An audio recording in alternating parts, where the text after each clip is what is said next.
Upaya baru untuk persatuan hanyalah salah satu indikasi bahwa banyak dari mereka yang mendukung proses tersebut di masa lalu, dan yang telah menjadi pengamat, telah mempersiapkan diri mereka untuk kemungkinan bahwa keajaiban medis itu tidak akan terulang dan yang mati tidak akan bangkit. Sebagian besar dari mereka yang mencoba memahami serta memprediksi apa yang akan terjadi, jika memang proses tersebut tidak dapat dihidupkan kembali, melihat alternatif lain sebagai bencana. Zionist Left serta Badan Pro-Zionis Liberal di Barat berbicara tentang skenario menghantui dari negara binasional, bukan hanya karena itu akan berarti akhir dari Zionisme tetapi juga akan menghasilkan kenyataan yang jauh lebih buruk bagi kedua rakyat, seolah-olah hal-hal bisa menjadi lebih buruk bagi Palestina. Zionist Left Israel memiliki penjelasan aneh untuk ketakutannya terhadap negara binasional, atau bagi itu saja negara demokratis tunggal. Palestina akan menjadi penebang pohon dan pengambil air, seperti yang dinyatakan dalam frase Alkitab, pendukung peringatan kita, peringatan yang beberapa kali disampaikan oleh Uri Avnery. Orang lain menggambarkan adegan perang saudara yang tidak pernah berakhir.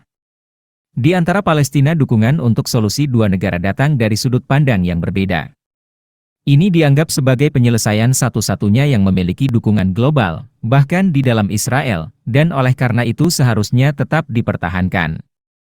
Sejumlah besar teman sejati Palestina terus berlangganan pada pandangan ini atas alasan yang sama. Meskipun cara pusat dan sayap kanan di Israel membayangkan solusi dua negara berbeda dari yang dibayangkan di antara anggota Zionist Left, atau dalam partai-partai seperti Hadash dan Tajamu di Israel, dan berbeda lagi di antara anggota PAK dan pendukung Palestina di dunia yang tercerahkan. Umumnya ada gambaran konsensus tentang itu yang mendominasi percakapan politik tentang Palestina di dunia. Tetapi apakah konsensus itu akan ada pada tahun 2015? Suara yang semakin banyak di antara berbagai komunitas Palestina dan di antara aktivis Yahudi non-Zionis menggantikan dukungan mereka yang teguh untuk solusi dua negara dengan mencari alternatif baru. Itu di lapangan kita bisa melihat dengan jelas seberapa tidak relevannya hegemoni dan wacana perdamaian ortodoks ini dan seberapa sia-sia upaya-upaya masa depan untuk menghidupkannya kembali akan. Zionist Left telah menghilang dari panggung politik di Israel untuk semua maksud dan tujuan, dan dengan demikian satu-satunya alternatif politik yang layak adalah koalisi antara right dan center sekuler atau koalisi antara right dan Yahudi ultra-ortodoks. Munculnya kekuatan politik baru dan berkecenderungan kiri di Israel tampaknya tidak mungkin pada saat ini. Siapapun yang masih berharap pada kemungkinan seperti itu meremehkan proses mental masyarakat Yahudi di Israel setelah pembentukan negara pada tahun 1948.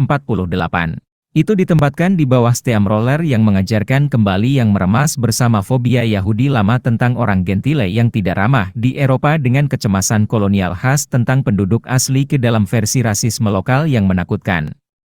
Lapisan rasisme yang dalam seperti ini tidak mudah dihilangkan dan tentu tidak akan hilang dengan sendirinya seperti yang jelas ditunjukkan oleh kasus Afrika Selatan pasca apartheid.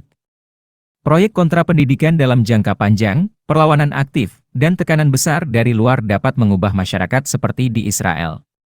Namun, kontrapendidikan adalah proses yang sangat panjang, dan bahaya langsung yang berasal dari keruntuhan upaya diplomatik memiliki potensi merusak sehingga akan membuat upaya pendidikan ini tidak berguna. Adapun gerakan perlawanan, itu masih terpecah, telah menghasilkan 5 kelompok Palestina yang berkembang secara rahasia sejak 1948, masing-masing dengan agenda nasionalnya sendiri, dan harus berlayar dalam realitas sejarah yang hampir tidak mungkin. Membentuk persatuan adalah proses jangka panjang lainnya, mungkin memakan waktu sama lama seperti yang dibutuhkan untuk memberi kekebalan kepada masyarakat Yahudi terhadap virus rasisme yang mempengaruhinya. Gerakan BDS dengan semua pencapaiannya yang luar biasa, dan ada banyak, masih belum mempengaruhi elit politik di Barat yang masih memberikan kekebalan kepada Israel atas tindakan dan kebijakannya. Meskipun ada perkembangan positif, beberapa orang Israel berani mencoba menghadapi rasisme masyarakat mereka dalam semua manifestasi politiknya, kebijakan etnis yang sistematis di Negev, Jaffa, Akko, Nazaret, Yerusalem Timur, Lembah Yordan, dan selatan Pegunungan Hebron, gerakan BDS menjadi lebih kuat dari hari ke hari. Dan kita mungkin menyaksikan upaya nyata penyatuan Palestina, di lapangan negara baru, Greater Israel, telah lahir. Negara ini hampir menyelesaikan aneksasi area C di tepi barat dan menawarkan tahanan bagi warga Palestina di area A dan B jika mereka tidak melawan negara baru atau ancaman bahwa mereka akan diperlakukan seperti penduduk Gaza jika mereka melawan. Model ini ditawarkan kepada rakyat Palestina di seluruh negara baru ini.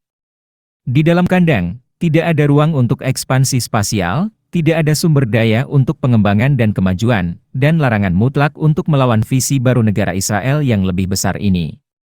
Siapapun yang mengikuti indeks rasisme dan demokrasi di Israel menyadari ini adalah kenyataan merayap, sebuah selide menuju era legislasi rasisme yang lebih banyak, proyek-proyek perluasan Judaisation, dan peningkatan serangan yang mengkhawatirkan terhadap Palestina di bawah slogan Tag Mehir, Price Tag, yang terdiri dari penghancuran properti Palestina dan tempat-tempat suci mereka setiap hari. Di Greater Israel yang baru, Dewan Palestina setempat yang tidak berdaya dan kepolisian yang tidak berminat melihat dengan tangan hampa saat kejahatan terorganisir mengambil alih lingkungan dan desa Palestina yang lebih terpinggirkan antara Sungai Yordan dan Laut Tengah, diberdayakan oleh kemiskinan dan pengangguran yang mencapai tingkat yang belum pernah terjadi sebelumnya.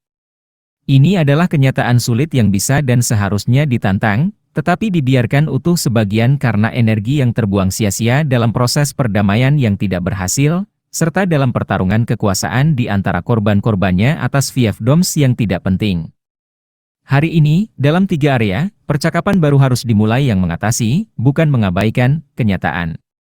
Area pertama adalah kebijakan Israel secara keseluruhan yang telah mengaburkan garis hijau, yang sudah ada selama bertahun-tahun, dan pada dasarnya memperlakukan semua Palestina dengan cara yang sama. Masih ada keuntungan bagi Palestina yang merupakan warga negara Israel, tetapi ini tampaknya menghilang seiring berjalannya waktu. Seperti yang disebutkan sebelumnya, ini terjadi tidak hanya karena Israel kurang berminat untuk menyediakan keuntungan ini tetapi juga karena pengakuan yang semakin meningkat bahwa sistem apartheid yang tersembunyi, seperti yang ada di Israel sendiri, tidak kalah menindas daripada pendudukan langsung, di tepi barat, atau pengepungan yang berkepanjangan, di jalur Gaza. Ketika berbagai bentuk penindasan berasal dari sumber yang sama, perjuangan melawannya harus difokuskan. Saya tidak bermimpi bahwa dalam waktu dekat kita semua akan dipandu oleh strategi Palestina yang jelas dan bersatu, tetapi siapapun yang berlangganan pada pentingnya perjuangan bersama Yahudi Palestina harus mengakui pandangan dunia yang menghadapi pengusiran etnis di seluruh Palestina dan bukan hanya di bagian itu. Percakapan yang jujur dan jelas tentang opsi-opsi baru daripada rumus mati sangat diperlukan pada saat ini dalam sejarah. Pembingkaian ulang hubungan Arab-Yahudi di seluruh tanah Palestina sejarah adalah proyek penting yang harus dimulai. Apapun yang diajukan dalam hal entitas politik masa depan, itu harus didasarkan pada kesetaraan penuh bagi siapapun yang tinggal di atau diusir dari negara itu. Setiap entitas atau model masa depan yang ideal mudah-mudahan dapat dikembangkan melalui badan perwakilan yang ada dan yang mungkin muncul. Tetapi demi kemajuan di luar kebuntuan konseptual yang diberlakukan pada kita atas nama solusi 2 negara, siapapun yang bisa dan ingin melakukannya, di setiap panggung yang mungkin, harus menawarkan struktur politik, ideologis, konstitusional, dan sosioekonomi bagi siapapun yang tinggal di negara Palestina, dan bukan hanya di negara Israel. Area kedua adalah masa depan pengungsi Palestina.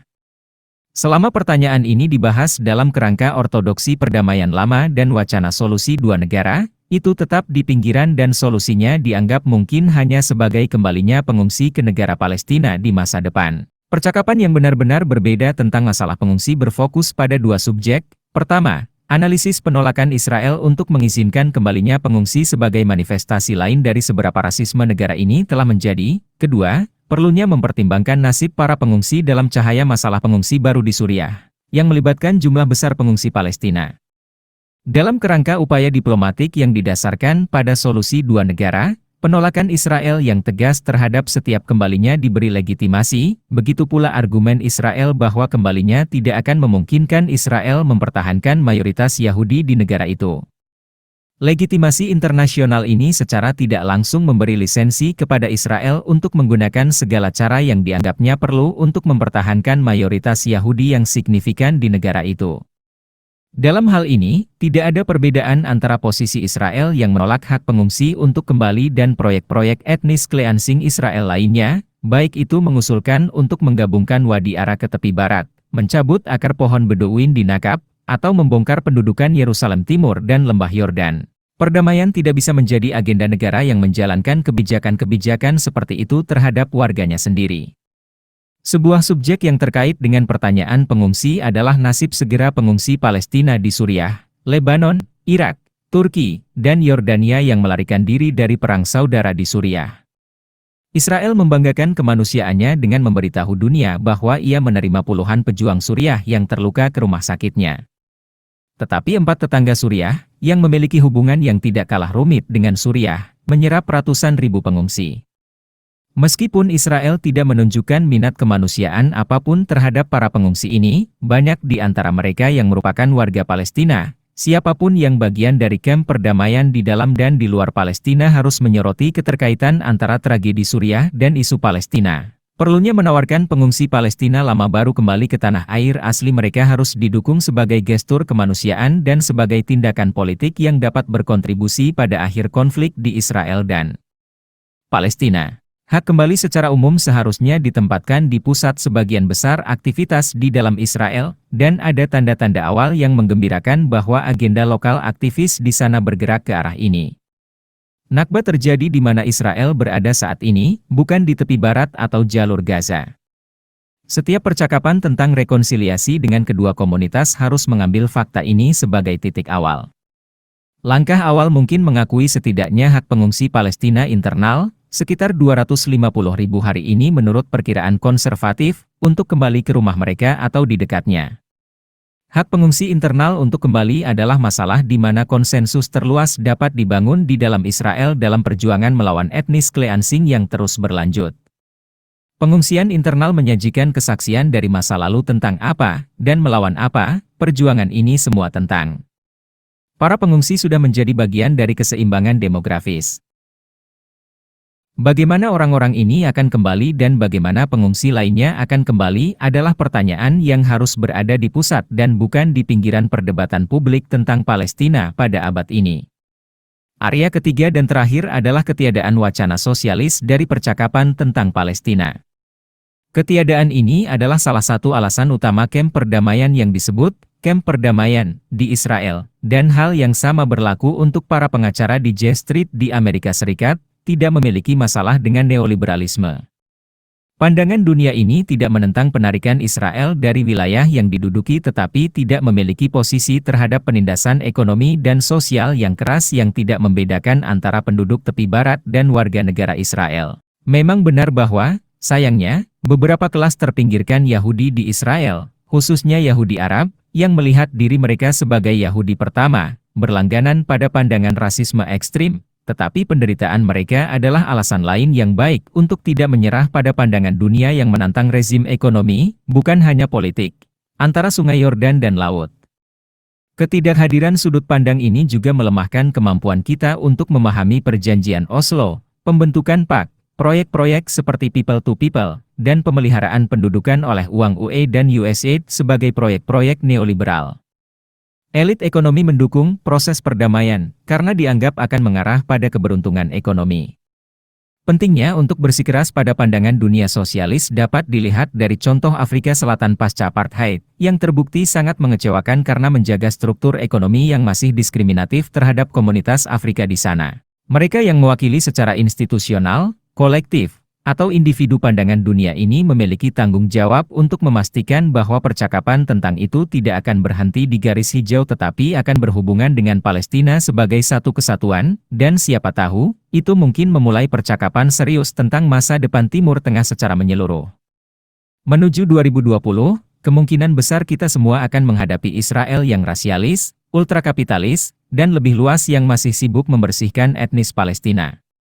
Namun, ada kemungkinan baik bahwa negara seperti itu akan menjadi paria global dan orang-orang di seluruh dunia akan meminta pemimpin mereka untuk bertindak dan mengakhiri setiap hubungan yang mereka miliki dengannya.